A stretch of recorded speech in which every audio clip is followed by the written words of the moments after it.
Le jour des funérailles de Grace, le ciel arborait un gris sombre, comme si les nuages eux-mêmes pleuraient avec tous ceux qui étaient rassemblés. Elle se tenait au bord de la tombe, les épaules alourdies par la perte, des fleurs parsemaient le cimetière dans des teintes discrètes, flétries par le vent glacial. Amis et proches offraient leurs condoléances à voix basse, leurs mots se fondant en un murmure creux qu'elle peinait à saisir. Grace, sa fille bien-aimée, avait disparu. Cela paraissait irréel et cruel de voir le petit cercueil descendre, un ultime chagrin qui semblait lui voler son souffle, et pourtant une absence frappante la transperçait encore plus, son mari Marcus était introuvable. Elle serra son téléphone, souhaitant ardemment recevoir un message de sa part, une raison qui pourrait expliquer son absence. À la place, un simple SMS apparut, dont le ton décontracté contrastait brutalement avec la gravité du jour, réunion importante. Je t'appelle plus tard. Le repérage de localisation sous le texte montrait qu'il se trouvait dans une station balnéaire, bien loin de la froide terre et du chagrin partagé. La fureur commença à supplanter son chagrin, chauffant son être comme un feu qui brûle lentement. Elle se rappela comment Marcus s'était éloigné au cours des mois précédant la mort de Grace, prétextant des voyages constants et ratant des instants précieux, alors que la santé de leur fille se détériorait. Le trajet de retour du cimetière se brouillait autour d'elle, le poids de la trahison s'installant sur sa poitrine. Elle songeait aux derniers jours de Grace, à la faiblesse du souffle de sa fille et à la lourdeur de chaque compte-rendu médical. Elle se souvenait l'avoir supplié, Marcus, d'être là pour tenir la main de Grace et lui murmurer l'amour qu'elle méritait dans ces derniers instants, mais lui, il avait toujours été occupé, ou du moins c'était ce qu'il prétendait. La colère qu'elle éprouvait à la lecture de son message indifférent se mêlait désormais à une profonde blessure. Il avait choisi le confort et l'indulgence plutôt que d'assister aux adieux de leur enfant. Alors que les funérailles touchaient à leur fin, elle savait qu'elle ne pouvait laisser cette transgression impunie. Chez elle, le silence semblait assourdissant, le salon, jadis empli des rires de Grace, paraissait vide. Elle déposa son manteau sur une chaise et s'aventura dans le couloir menant à la chambre de sa fille. La porte, entr'ouverte, laissait entrevoir l'ordre méticuleux des jouets et une couverture soigneusement pliée au pied du lit. Elle n'arrivait pas à se résoudre à y entrer, alors elle referma doucement la porte, les larmes menaçant de couler. Dans la cuisine, elle se servit un verre d'eau, les mains tremblantes, tandis que les souvenirs de Grace s'accrochaient à chaque surface. Mais ce qui la transperçait le plus, c'était l'indifférence flagrante de Marcus face à cette perte inimaginable. Elle ouvrit son ordinateur portable, déterminée à découvrir la moindre vérité derrière le message de la station balnéaire et ses absences nocturnes. En fouillant dans les relevés bancaires et sur les réseaux sociaux, elle découvrit des détails troublants, des transactions effectuées avec une carte de crédit qu'elle ne reconnaissait pas, réglant des hôtels de luxe et des dîners coûteux. Des photos discrètement publiées sur le compte de Marcus le montraient souriant aux côtés d'une femme plus jeune nommée Lily. Dans l'une d'elles, il déposait un baiser sur la joue de Lily au bord d'une piscine scintillante. La douleur se mua en rage, et elle claqua l'ordinateur portable. L'homme qui aurait dû la consoler dans leur heure la plus sombre avait exhibé une vie secrète d'excès. Plus elle y réfléchissait, plus le schéma se dessinait clairement. Pendant qu'elle et Grace luttaient contre les séjours à l'hôpital et les factures médicales, Marcus feignait des déplacements professionnels, mais il détournait en réalité de l'argent de leur compte commun, de l'argent qu'elle croyait destiné au traitement de Grace. Des reçus pour des escapades dans des établissements 5 étoiles firent surface, prouvant comment il avait dilapidé des fonds pour une autre personne. D'abord, ses larmes coulaient librement, le chagrin se mêlant à la trahison, puis une détermination farouche s'alluma en elle. Elle ne le laisserait pas continuer impuni. S'il pensait pouvoir s'en tirer en se dérobant, elle lui montrerait les conséquences de ses mensonges. Elle comprit qu'elle avait besoin de plus que de la colère et des soupçons, il lui fallait des preuves concrètes. Déterminée à constituer un dossier solide, elle contacta par téléphone une détective privée nommée Eleanor. Le ton mesuré d'Eleanor lui insuffla l'espoir qu'une véritable justice serait à sa portée. Elles convinrent de se rencontrer dans un café le lendemain. Le sommeil lui échappa cette nuit-là, tandis que les pensées de Grace, des funérailles et de l'infidélité de Marcus tourmentaient son esprit. À l'aube, une tasse de café à la main, elle dressa méticuleusement la liste des détails en sa possession, les retraits bancaires suspects, la nouvelle carte de crédit et les photographies compromettantes. Elle se promit d'aller au bout de cette histoire. Eleanor arriva au café pile à l'heure. Femme calme et observatrice, elle irradiait une confiance discrète. Assise à une table dans un coin, elle exposa son plan, approfondir les finances de Marcus, tracer ses récents déplacements et vérifier discrètement son liaison. La mère, encore meurtrie par son chagrin, donna tous les détails qu'elle avait récoltés, la voix tremblante en évoquant les derniers jours de Grèce et comment Marcus avait choisi de les abandonner. Elanor écouta sans jugement, prenant des notes dans un carnet bien ordonné. Avant de se séparer, elles convinrent de rester en contact étroit. Le sort était jeté. Chaque appel téléphonique d'Elanor dévoilait une nouvelle couche de tromperie. Marcus n'utilisait pas seulement l'argent familial pour ses plaisirs personnels, il détournait également des fonds de sa propre entreprise, falsifiant possiblement des factures et fabriquant de faux comptes fournisseurs. L'ampleur de sa trahison l'époustouflait. D'autres emails apparurent, détaillant des voyages romantiques avec Lily et leurs projets d'expatriation. Un message en particulier montrait la confiance glaçante de Marcus, sûr de pouvoir abandonner sa famille sans même un adieu. En le lisant, son cœur battait à nouveau avec une détermination renouvelée. Il l'avait sous-estimé, et elle comptait bien le voir s'effondrer. Elle comprit qu'il lui fallait une approche stratégique. Le confronter avec de la colère lui offrirait l'occasion de dissimuler des preuves ou de manipuler le récit. Elle élabora donc un plan minutieusement coordonné avec Elanor, d'abord rassembler des preuves irréfutables de son adultère et de son détournement de fonds, ensuite lui faire face au moment où il se sentirait en contrôle. Elle composa un SMS à Marcus, lui suggérant de passer un week-end dans leur maison de vacances pour se reconnecter. Elle adopta un ton conciliant, feignant le désir de sauver leur mariage. Prévisible, il accepta, croyant sans doute pouvoir la bercer de promesses creuses et s'en sortir indemne. Elle passa les jours suivants à organiser les preuves en dossiers distincts. L'un contenait des captures d'écran d'état financier révélant les sommes détournées, un autre exposait des photos de Marcus avec Lily dans des situations compromettantes, et un dernier dossier mettait en lumière les messages prouvant l'intention de Marcus d'abandonner son mariage une fois ses finances sécurisées. Fortifiée par les conseils juridiques reçus, elle savait que ces documents suffiraient à faire tomber sa façade. De plus, elle prépara une arme profondément personnelle, un montage vidéo de Grèce, de ses rires, de ses yeux pétillants, de ses anniversaires et de ses luttes à l'hôpital. Elle voulait que Marcus fasse face à la fille qu'il avait abandonnée lors du week-end prévu. Elle arriva en avance dans la maison de vacances en bord de mer, autrefois refuge pour les escapades familiales, et qui semblait désormais être la scène d'un ultime règlement de compte. Elle disposa soigneusement les dossiers accablants sur la table de la salle à manger et connecta son ordinateur portable à la télévision, mettant en pause le tout premier plan du montage de Grèce, un plan de Grèce criant dans les bras de sa mère. Elle se ressaisit. L'air avait un goût salé, chargé de tension, tandis que le rugissement de l'océan se faisait entendre au loin. Lorsqu'elle entendit une voiture sur l'allée de gravier, son pouls s'accéléra, mais elle redressa les épaules en se rappelant pourquoi elle était là. Marcus entra avec une assurance désinvolte, la saluant comme si de rien n'était. Il tenta un sourire chaleureux en déposant un sac pour la nuit près de la porte. Elle lui offrit un hochement de tête d'un air de circonstance et proposa de s'asseoir. Il était évident qu'il croyait que cette rencontre serait facile, qu'il suffirait de paroles mielleuses pour écarter ses inquiétudes. Elle versa de l'eau pour eux deux, la posture rigide, et il entama des banalités, feignant de compatir à la perte de Grèce, comme s'il pouvait avancer. Elle ne lui accorda aucun réconfort, sa voix restait ferme et glaciale. Silencieusement, elle glissa le premier dossier d'état bancaire sur la table. Le visage de Marcus blêmit en voyant les chiffres. Il se mit à chercher des excuses, évoquant des dépenses professionnelles et des dîners avec des clients, mais elle insista, faisant valoir des reçus correspondant à ses séjours en station balnéaire.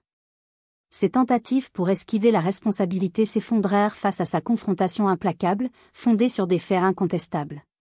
Finalement, elle se rendit dans le salon et alluma la télévision. L'écran s'illumina, affichant une radieuse image de Grèce, en plein fou rire, soufflant ses bougies d'anniversaire. Pendant un long instant, Marcus resta figé, puis des photos de lui avec Lily vinrent remplacer les images joyeuses. Elle laissa ainsi apparaître le contraste saisissant entre l'innocence de leur enfant et ses escapades trompeuses. Faiblement, il murmura qu'il ne comprenait pas, qu'il était sous pression. Elle exigea qu'il cesse de mentir, la rage vibrant sous ses mots, mais elle resta mesurée.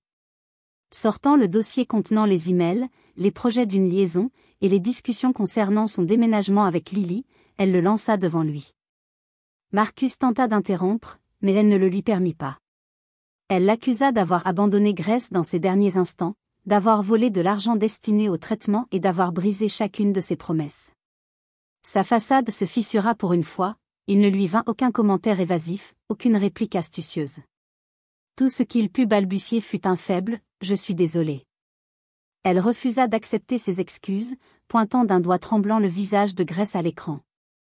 Cet enfant magnifique et innocent comptait sur eux pour tout, et il n'avait même pas été là pour lui dire adieu. La tension devenait étouffante. Les yeux de Marcus se posèrent sur la porte, mais il savait qu'il n'y avait nulle part où fuir. D'une voix calme, elle lui annonça que toutes ses preuves avaient été copiées et transmises aux autorités compétentes. Elle ne le laisserait pas échapper aux conséquences. La panique traversa son visage, il implora, affirmant n'avoir jamais voulu que la situation dégénère, mais elle demeura impassible, presque détachée. Elle énuméra son sort, le conseil d'administration de son entreprise recevrait la preuve de son détournement, ainsi que les parties prenantes et les instances légales. Les enquêtes débuteraient, et il ne pourrait plus dissimuler ni sa liaison ni ses crimes financiers. Elle souligna que l'affaire ne se limitait pas à de l'argent, mais concernait la trahison envers leur fille mourante. Son expression passa du désespoir à une réalisation douloureuse. Elle se leva, indiquant la porte, et lui ordonna de partir. Leur mariage était terminé. Ses explications, ses larmes, ses regrets n'avaient plus aucune importance. Une fois son départ effectif, elle fixa l'espace vide, exhalant toute la tension. Dans le silence qui suivit, une vague d'émotions contradictoires l'envahit, soulagement, chagrin, et une douleur diffuse qu'elle peinait à nommer. Elle se rappela que ceci n'était pas une fin, mais le commencement de sa descente aux enfers pour lui. Le lendemain, elle transmit méthodiquement les fichiers au conseil d'administration et aux investisseurs de Marcus. Elle envoya également une dénonciation anonyme aux autorités, détaillant ses agissements frauduleux. Chaque clic qui envoyait ces fichiers faisait battre son cœur plus fort, mais elle persista. Guidée par le souvenir de Grace, sa fille méritait justice, et c'était le seul moyen de forcer Marcus à affronter la pleine mesure de ses actes. Bientôt, des rumeurs sur une enquête concernant Marcus commencèrent à circuler dans son entreprise. Eleanor confirma que des interrogations sur les décisions financières de Marcus étaient lancées, chaque transaction étant scrutée minutieusement. En milieu de semaine, les médias reprirent l'histoire d'un cadre influent soupçonné de détournement de fonds. Sa photo se mit à circuler, non plus l'homme d'affaires charmant, mais une figure déshonorée, menottée et escortée par des détectives au visage sévère. Assise sur le même canapé où elle avait jadis lu des histoires à Grace, dans son salon, elle regarda les images à la télévision. Son téléphone ne cessait de vibrer. Connaissances, proches et anciens collègues exprimaient leur choc et leur compassion. Elle choisit de ne répondre à aucun message, laissant le monde absorber la nouvelle de sa trahison. Tandis que le scandale éclatait, d'autres détails firent surface, voyages somptueux à l'étranger, comptes cachés et allégations d'initiés selon lesquels il aurait falsifié des documents comptables à des fins personnelles. Sa maîtresse Lily fut elle aussi l'objet d'un examen minutieux, des journalistes campant devant son appartement et sensationnalisant chaque rumeur. Elle observait ce chaos de loin, étrangement, ne ressentait aucune satisfaction en le voyant publiquement humilié. Au contraire, elle se sentait simplement épuisée. La revanche avait été nécessaire, c'était son unique moyen d'exiger des comptes, mais elle ne pouvait combler le vide laissé par la mort de Grace. Malgré cette fatigue, elle reconnaissait avoir repris le contrôle de sa vie. Elle n'était plus impuissante. Les jours se transformaient en semaines et le procès de Marcus approchait. Depuis sa détention, il l'avait appelée à maintes reprises, implorant de lui donner des explications, de s'excuser, de quémander un semblant de pitié. Elle ne décrocha aucun message vocal. Lorsqu'enfin l'un d'eux arriva, sa voix se brisa en déclaration de remords, demandant s'il pouvait au moins se faire entendre. Elle le supprima immédiatement, elle ne lui devait rien. Son énergie serait mieux employée à guérir et à se souvenir de Grace, plutôt qu'à apaiser celui qui les avait trahis. Chaque jour, elle gagnait en force. Le voile de tristesse qui l'avait enveloppée se dissipait peu à peu, laissant place à une version d'elle-même plus résolue. Sa maison portait encore les stigmates de la perte. Des photos sur la cheminée montraient une Grace souriante, aux yeux brillants même lorsqu'elle était malade, et pourtant la demeure avait changé. Elle était devenue son refuge, débarrassée désormais de l'ombre de Marcus. En se débarrassant des vêtements et objets associés à lui, elle comprit qu'il était également temps de laisser partir la maison de vacances, empreinte de douloureux souvenirs de disputes et de trahisons. Les fonds issus de sa vente seraient reversés à une association aidant des enfants en phase terminale, en hommage à l'esprit combatif de Grace. Elle contacta un agent immobilier pour mettre en mouvement la vente. En parcourant les annonces de biens plus modestes, elle tomba sur un charmant appartement baigné de lumière naturelle. L'idée de réduire ses possessions la rassurait, elle désirait la simplicité, une toile vierge où redécouvrir les plaisirs simples de la vie, loin des ombres du passé. Lorsqu'elle emménagea, chaque pièce représentait une promesse. Elle plaça avec soin la photographie de Grace sur une nouvelle cheminée, murmurant en silence le vœu de commencer un nouveau chapitre. Le vide n'était plus synonyme de solitude, mais celui d'un espace à combler par de nouvelles possibilités, pour redéfinir qui elle était et comment honorer la mémoire de Grace. Peu à peu, le chemin vers la guérison se dessina. Elle reprit contact avec des amis qui s'étaient jadis mobilisés à ses côtés. Leur soutien, qu'elle avait repoussé dans son chagrin brut, devint une source de réconfort. Il lui apportait des repas faits maison, l'invitait à marcher, l'intégrait doucement dans le quotidien. Au début, il lui semblait étrange de participer à de banals échanges, de rire à nouveau, mais chaque invitation lui rappelait qu'il existait un monde au-delà de la douleur. Elle ne se sentait plus coupable de sourire ou d'apprécier son café au soleil. Grace, elle en était convaincue, aurait voulu qu'elle vive pleinement. Tard, une nuit, alors qu'elle feuilletait une boîte de souvenirs contenant les œuvres d'art de Grace, des cartes d'anniversaire et des photos d'hôpital, des larmes se mirent à couler sur des dessins fanés, mais une chaleur douce émanait également des souvenirs de la créativité de sa fille. Même à l'hôpital, Grace, émerveillée, inventait des histoires à propos de ses peluches et gribouillait des arcs-en-ciel éclatants sur chaque morceau de papier qu'elle touchait.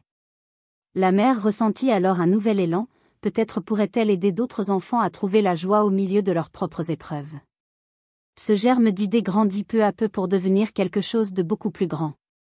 Elle envisagea de fonder une organisation caritative au nom de Grace, axée sur l'aide aux familles dont les enfants étaient confrontés à de graves maladies. Elle connaissait trop bien l'ampleur du fardeau émotionnel, financier et mental que cela impliquait. Durant les semaines qui suivirent, elle rédigea une proposition pour la Fondation Grace, qui offrirait de petites subventions pour les traitements, couvrirait les frais de déplacement pour les consultations spécialisées et fournirait un soutien émotionnel grâce à des groupes de counseling. Elle entra en contact avec le personnel hospitalier ayant soigné Grace afin de recueillir des informations sur les besoins les plus pressants des familles, et ainsi donner un sens véritable à ce projet. Les débuts de la fondation furent modestes et elle s'appuya sur ses économies personnelles et sur de petites donations d'amis. Une église locale lui permit d'organiser une vente de gâteaux pour récolter des fonds. Elle mit en place un site web simple expliquant la mission de la fondation et l'histoire de Grace. Progressivement, le bouche à oreille fit son œuvre, des parents ayant vécu des épreuves similaires prirent contact, partageant leurs expériences et offrant leur aide. Des infirmières se portèrent volontaires pour guider les familles à travers la bureaucratie médicale, et même son agent immobilier contribua en organisant une vente aux enchères silencieuse pour amasser des fonds. Chaque pas en avant était une preuve de la capacité de Grace à inspirer l'espoir, longtemps après son dernier adieu. Pendant un temps, elle consacra chaque instant éveillé à la fondation. Les exigences étaient immenses. Paperasse, contraintes légales, appels téléphoniques avec des donateurs potentiels et interminables événements de réseautage. La fatigue devint sa compagne, mais c'était une fatigue empreinte d'accomplissement. Elle se sentait plus proche de Grace, percevant l'esprit de sa fille dans chaque histoire de succès, dans chaque famille aidée qui exprimait sa gratitude. Cela lui rappelait pourquoi elle avait entrepris ce chemin, pour transformer son chagrin en un amour tangible, pour que la mémoire de Grace perdure à travers des actes de bienveillance. Toutefois, il y eut des nuits où le chagrin du passé ressurgissait. Parfois, elle se rappelait les derniers instants de Grace, la sensation de la petite main de sa fille dans la sienne, les larmes qu'elle s'efforçait de retenir, et la culpabilité de ne pas avoir fait assez. La colère envers Marcus menaçait de renaître, mais elle refusait de laisser ses émotions la dominer. Elle prenait une profonde inspiration et se rappelait le chemin qu'elle avait choisi. Au lieu de laisser la douleur la consumer, elle s'en servait pour aider autrui. Chaque fois que le souvenir du sourire de Grace apparaissait, il la guidait à travers les heures sombres. Puis arriva la lettre de Marcus, reçue quelques semaines après sa condamnation. Transmise depuis son ancienne adresse, une enveloppe sobre, ornée d'une écriture tremblante. Elle eut presque envie de la jeter sans l'ouvrir, mais à la vue de son nom, son cœur se serra. La curiosité et une étrange sensation de clôture la poussèrent à l'ouvrir. À l'intérieur, Marcus avouait avoir paniqué lorsque Grace avait été diagnostiquée en phase terminale, confessant qu'il s'était enfui car il ne supportait pas de regarder leur fille mourir. Il mentionnait également qu'il existait peut-être un traitement expérimental, quelque chose dont il ne lui avait jamais parlé, trop effrayé à l'idée d'espérer en vain. Ses mots tremblaient de remords et de regrets. En lisant ces lignes, elle fut submergée par un tourbillon d'émotions, la colère, bien sûr s'il existait ne serait-ce qu'une infime chance pour Grace, pourquoi ne l'avait-il pas partagé? Avait-il volé un temps précieux? Pourtant, elle percevait aussi une profonde tristesse épuisée émanant de sa prose. Il était un homme brisé, hanté par ses choix. Elle remit la lettre de côté et regarda par la fenêtre, scrutant les lumières de la ville. Pourrait-elle jamais le lui pardonner? Le voulait-elle même? La lettre n'effaçait ni le passé, ni ne l'absolvait de sa trahison, mais elle ajoutait une complexité nouvelle, la pitié. Elle passa une nuit agitée, rejouant en boucle chaque souvenir, du rire léger de Grace à ses derniers instants haletants, où toute la rancœur envers Marcus se heurta à la vérité de sa peur. Au matin, elle écrivit dans son journal une habitude qu'elle avait abandonnée dans son chagrin déversant tout ce qu'elle ressentait, à propos de Marcus, de Grace, de la vie qui fut et de celle qu'elle était en train de construire. À la fin, elle conclut qu'elle ne lui devait aucune réponse directe, sa punition lui incombait. Cependant, la lettre lui rappelait de chérir la mémoire de Grace avec douceur et de se concentrer sur le développement de la fondation. Les jours se transformèrent en semaines et la fondation prospéra bien au-delà de ses espérances. Elle organisa une marche caritative en hommage à Grace, et la participation fut écrasante, des gens arboraient des rubans roses, la couleur préférée de Grace, marchant en solidarité pour collecter des fonds destinés aux frais hospitaliers des enfants. En voyant l'union et la compassion d'inconnus, elle comprit que l'amour pouvait transcender les tragédies personnelles. La mère regarda l'assemblée, les larmes aux yeux, non pas de tristesse, mais de gratitude pour chaque pas vers l'avenir. L'héritage de Grace brillait dans chaque visage empreint d'espoir. Un après-midi, assise dans un modeste coin ensoleillé de son appartement, scrutant sa boîte aux lettres sur son téléphone, elle lut un message d'une prestigieuse organisation philanthropique qui avait remarqué l'impact de la fondation. Il l'invitait à prendre la parole lors de leur prochaine conférence, rassemblant des donateurs majeurs et des organismes de bienfaisance. Elle fixa l'email, à peine croyant que cela pourrait propulser la cause de Grace à l'échelle nationale. Un mélange d'excitation nerveuse l'envahit. Se sentirait-elle capable de monter sur scène pour raconter son histoire si personnelle? Elle pensa à Grace, imaginant le sourire inébranlable de sa fille, et décida qu'elle le ferait. Pour Grace, elle monterait sur n'importe quelle scène et raconterait sa vérité. La conférence se tenait dans un grand hall réputé pour accueillir des dignitaires et des dirigeants d'entreprise. Pendant des semaines, elle prépara son discours, le peaufinant, consultant des coachs en présentation et choisissant soigneusement chaque photo pour illustrer l'esprit de Grace. En arrivant sur place, elle se sentit minuscule face à l'immensité du lieu. Elle n'était ni politicienne ni célébrité, simplement une mère combattant pour des enfants comme sa fille. Pourtant, lorsqu'elle monta sur scène et vit les visages attendris du public, une calme résolution l'envahit. Elle commença par raconter qui était Grace, une petite fille dont le rire illuminait chaque pièce. Elle parla avec franchise du chemin parcouru pour découvrir la trahison de Marcus, du chagrin immense d'avoir perdu Grace, et de la manière dont elle avait trouvé un sens à sa douleur en aidant les autres. Le silence s'installa dans la salle, le public ému par son honnêteté. Elle n'ouessa d'aucun euphémisme sur la réalité brutale de s'occuper d'un enfant en phase terminale, ni ne minimisa la trahison qu'elle avait subie. Pourtant, le message central demeurait porteur d'espoir, même au cœur de la tragédie, l'amour pouvait renaître. À la fin, l'applaudissement monta tel une vague, certains membres de l'audience restèrent debout sous les projecteurs. Elle était convaincue que, où qu'elle soit, Grace serait fière d'elle. Dans les jours qui suivirent la conférence, les dons et les propositions de partenariat affluèrent. La Fondation Grace passa d'une initiative locale modeste à une organisation reconnue, prête à s'étendre à l'échelle nationale.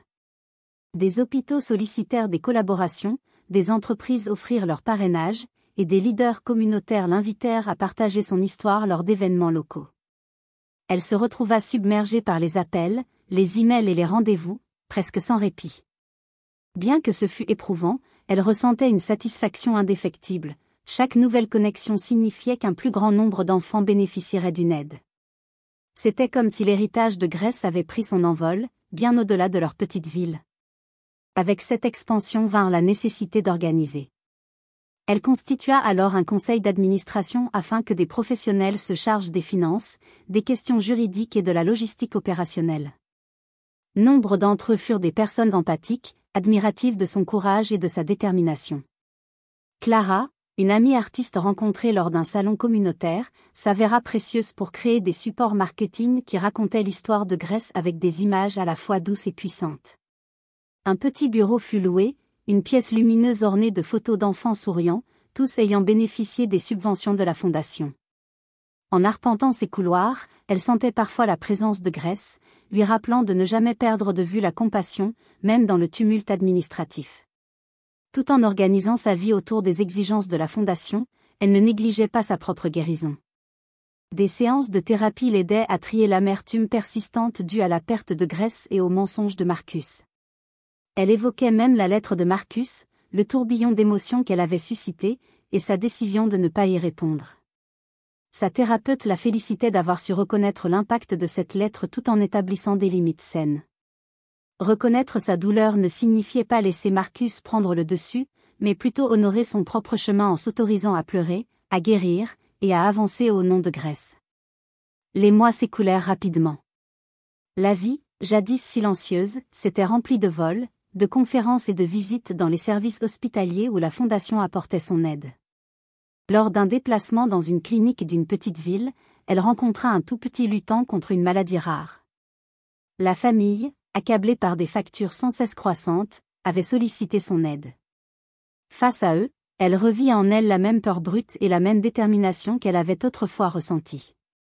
Aux larmes de soulagement, elle annonça que la Fondation prendrait en charge les tests essentiels. Ce moment lui permit de réaliser à quel point la mémoire de Grèce transformait des vies, lui apportant paix et raison d'être. Pourtant, la clôture concernant Marcus restait irrésolue. Parfois, elle se réveillait en sursaut, hantée par des rêves dans lesquels il se tenait devant la tombe de Grèce, le regret gravé sur le visage. Elle en parla à Eleanor, qui était devenue plus qu'une simple détective privée, une véritable amie. Eleanor lui confia que Marcus, désormais derrière les barreaux, avait changé, rongé par la culpabilité. Malgré sa colère, la mère ressentit le besoin, imperceptible mais grandissant, de clore définitivement ce chapitre. Elle hésitait à le confronter en prison, craignant que cela ne ravive d'anciennes blessures, mais envisagea sérieusement l'idée de mettre un terme définitif à leur histoire. Après mûre réflexion, elle prit la décision d'organiser une visite. Le jour venu, son cœur battait la chamade durant le trajet vers l'établissement pénitentiaire, une imposante structure symbolisant la chute de Marcus. Après un contrôle tendu à l'accueil, elle se retrouva face à une épaisse vitre, avec un combiné de téléphones de chaque côté. Marcus, visiblement émacié et marqué par les années, se présenta, hésitant avant de décrocher le combiné. Elle observa ses joues creusées et ses mains tremblantes, étonnamment dépourvues de la fureur qu'il avait autrefois consumée. D'une voix basse, il tenta de s'excuser, évoquant la peur qui l'avait poussé à fuir, la culpabilité qui le rongeait au quotidien. Il avoua avoir lu des articles sur la Fondation, la qualifiant de « belle », affirmant qu'il priait pour le pardon de Grèce et de sa mère. Elle l'écouta, sans lui offrir de réconfort, et lui répondit calmement que ses actions avaient détruit bien plus que leur mariage, rappelant les dernières heures de Grèce, où il était resté seul à son chevet. Il laissa échapper des sanglots étouffés, balbutiant qu'il souhaiterait pouvoir changer le passé, mais tous deux savaient que c'était irréversible. Lorsqu'il lui demanda s'il pourrait un jour être pardonné, elle marqua une pause. Le verbe « pardonner » lui semblait bien insuffisant pour englober la douleur infligée. Finalement, elle lui déclara qu'elle avait choisi de lâcher prise. Elle ne se laisserait plus régir par sa trahison ni par la colère qui en avait découlé. Marcus baissa la tête, un éclair d'angoisse traversant son regard. Il la remercia de l'avoir écoutée, de lui avoir permis de parler. Elle perçut une sincérité tragique dans sa voix, et, qu'il change véritablement ou non, elle réalisa que ce fardeau ne lui incombait plus. Leur histoire était terminée, et elle s'apprêtait à se libérer. En quittant l'établissement, elle se sentit à la fois épuisée et étrangement légère. Dans la voiture, elle prit un moment pour laisser libre cours à ses larmes, des larmes de délivrance, versées pour Grace, pour une vie qui ne reviendrait jamais. Puis, elle reprit la route. L'horizon s'ouvrait devant elle, comme si elle venait de déposer un fardeau trop lourd à porter depuis bien trop longtemps. La mémoire de Grace demeurerait sa lumière guide. Sa vie, après cette rencontre, devint remarquablement plus sereine. La fondation prospérait, et elle retrouva de nouvelles routines, des joggings au lever du soleil dans le parc, des cafés partagés avec des amis, des après-midi consacrés à la lecture. Chaque jour, elle appréciait les petites joies qu'elle avait jadis négligées. Elle découvrit également de nouvelles passions, notamment la photographie, qui devint pour elle un hobby cher. Munie d'un simple appareil, elle capturait le monde tel que Grace l'aurait perçu, plein de couleurs, de possibilités et d'émerveillements. Son appartement se parait de clichés de coucher de soleil, de rires d'enfants et de fleurs éclatantes, autant d'images qui la rapprochaient de l'esprit de sa fille. La Fondation Grace continuait de gagner en ampleur. Des sponsors soutinrent sa croissance, permettant le déploiement de nouveaux programmes, soutien en santé mentale, ressources éducatives, et même des bourses pour des enfants en rémission. Son équipe s'agrandit, chacun dévoué à la cause. Elle mit en place un système de mentorat où des parents ayant vécu des tragédies similaires apportaient leur soutien aux familles en crise. Les témoignages, à la fois déchirants et inspirants, tissaient une toile mêlant douleur partagée et espoir renouvelé. Elle savait que le nom de Grace brillait à travers chaque succès, témoignant que la lumière d'un enfant pouvait illuminer la vie de bien des autres. Un autre jalon important survint lorsque, quelques mois plus tard, une mère nommée Erika écrivit une lettre émouvante racontant comment la fondation avait sauvé la vie de son fils. Les médias s'emparèrent de l'histoire, montrant comment les fonds avaient permis une opération salvatrice. Les dons affluèrent et des messages de gratitude inondèrent le bureau. Dans une interview nationale, Erika et son fils remercièrent la mère fondatrice, tandis que, discrètement à l'arrière-plan, une femme aux yeux embués de larmes souriait. Ce fut l'aboutissement de tout ce que représentait Grace, espoir, amour et résilience. Peu après, la mère réalisa qu'elle désirait élargir encore l'impact de la fondation. Elle commença à planifier une campagne caritative nationale qui unirait diverses communautés locales autour d'un événement d'un mois. La vision était ambitieuse, nécessitant une collaboration interrégionale. Son équipe, partagée entre excitation et légère appréhension face à un projet d'une telle envergure, se lança dans l'aventure. Elle insista sur le fait que la mémoire de Grace méritait leurs efforts les plus audacieux. Dans les mois précédant l'événement, des réunions de stratégie, des conférences téléphoniques et des rassemblements de bénévoles furent organisés. Progressivement, l'idée prit forme, un événement multiville, se concluant par une grande finale mettant en avant des survivants et des familles ayant surmonté des obstacles inimaginables. Durant ces préparatifs effrénés, elle trouva encore le temps de s'accorder des moments de réflexion, et parfois, se rendre sur la tombe de Grace, un lieu qu'elle évitait jadis, mais où elle venait désormais déposer de nouvelles fleurs, murmurant des nouvelles sur l'évolution de la fondation. La cérémonie caritative se lança dans un éclat de couleurs. Dans diverses villes, des banderoles aux couleurs de la fondation s'affichaient, des commerces locaux proposaient des services contre dons, des écoles organisaient des collectes de pièces, et les réseaux sociaux faisaient le buzz. Elle parcourut le pays, visitant les hôpitaux pour enfants et prenant la parole lors d'assemblées. Au cours d'un arrêt, elle rencontra un groupe de bénévoles qui, inspirés par son discours en conférence, avaient fondé un chapitre local de la fondation. Ils lui présentèrent des familles dont la vie avait été allégée grâce à leur aide, et la gratitude qu'ils exprimaient débordait. Cela lui insufflait la force de continuer, même lorsque l'épuisement se faisait sentir. À l'aube du dernier jour de la campagne, elle se retrouva sur scène dans un parc animé, entourée de centaines de participants. L'atmosphère grouillait d'excitation, de ballons, de musique et d'un sentiment de communauté. Elle observa la foule, tantôt éclatante de diversité, tantôt unie sous la bannière de Grace. Elle prononça un discours sur le courage de sa fille, expliquant comment Grace lui avait appris qu'en dépit des ténèbres, l'amour persiste. Ces mots, simples mais sincères, firent naître des larmes chez les enfants brandissant des pancartes, merci Grèce, tandis que les adultes arboraient des épinglettes en mémoire de leurs proches. Ce fut une célébration collective de la fragilité et de la valeur de la vie. Le succès de la campagne dépassa toutes les attentes, triplant l'objectif initial et permettant à la Fondation d'installer des ressources pérennes dans des zones démunies. Les médias, une fois encore, s'emparèrent de son histoire, mais elle mit l'accent sur la générosité collective et sur l'héritage de Grèce. Dans les mois qui suivirent, sa vie se transforma. Elle gérait désormais la Fondation à plein temps, tout en se réservant des instants de repos pour retrouver ses amis, aller au cinéma ou visiter des galeries d'art locales. Parfois, en voyant des couples rire ensemble, un pincement de solitude surgissait, mais elle savait désormais qu'elle n'était plus la femme brisée d'antan. Elle avait retrouvé confiance et estime de soi. Si l'amour devait se présenter à l'avenir, il serait accueilli selon ses propres termes, fondé sur l'honnêteté et le respect mutuel bien différent de la relation vide que Marcus lui avait un jour promise. Son appartement s'était transformé en un havre chaleureux, orné de photographies prises lors d'événements de la Fondation et de ses escapades personnelles. Un mur en particulier arborait un collage dédié à Grèce, des images de ses yeux pétillants, de son courage à l'hôpital, et des moments de joie partagés. Les visiteurs s'arrêtaient souvent pour admirer ce montage, certains s'enquérant de l'histoire de la petite fille qui avait tout déclenché. Elle leur racontait alors l'histoire de Grèce, avec une sérénité nouvelle, tandis qu'elle se rappelait comment, autrefois, son cœur se brisait à chaque souvenir. La douleur brute avait laissé place à une révérence paisible pour l'amour qu'ils avaient partagé. De son côté, des nouvelles du système judiciaire parvenaient sporadiquement concernant Marcus. Il purguait sa peine discrètement, avec quelques rapports vantant une amélioration de son comportement. Elle ne nourrissait plus aucune rancune contre lui.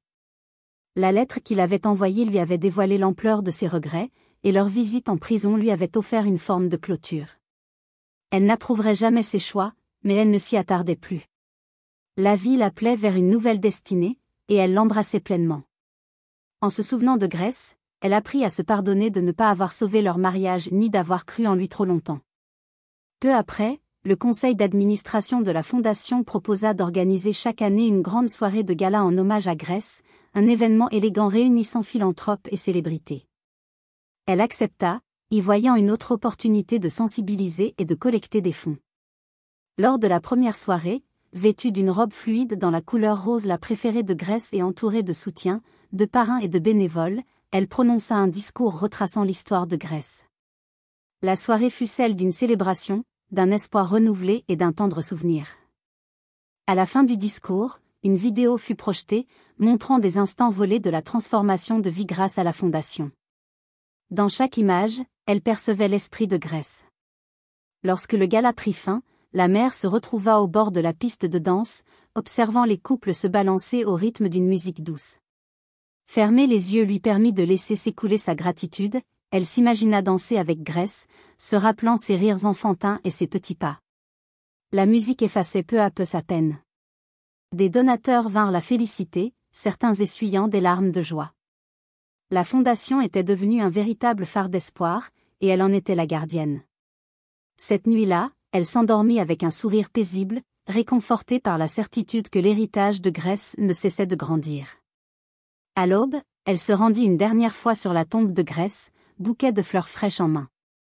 À genoux sur l'herbe couverte de rosée, baignée dans les doux rayons du matin, elle murmura « J'espère t'avoir rendu fière ». Un sentiment de calme l'enveloppa, comme si la présence de Grèce se faisait sentir dans la brise fraîche. Elle repensa à chaque obstacle, au mensonge de Marcus, à son propre chagrin, et réalisa le chemin parcouru. Les larmes aux yeux n'étaient plus celles de l'angoisse, mais celles d'une tendresse infinie.